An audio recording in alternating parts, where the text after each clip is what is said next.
Our drilling fluid is used to power the downhole assembly of the drilling system. To do this, we require high quality drilling fluid.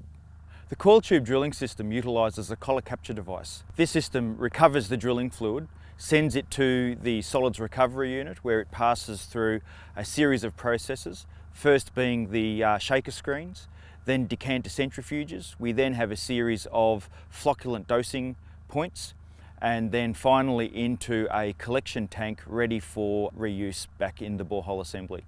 In a recent field trial, we managed to recirculate over 300,000 litres of drilling fluid with a total system volume of only 9,000 litres. We were able to consistently produce a solids loading of only 50 to 60 parts per million and a cut point of less than 10 microns. It's a critical requirement of the coil tube drilling system that all of the drilling fluid is reclaimed. This is not only an economic consideration, but it also minimises our environmental footprint.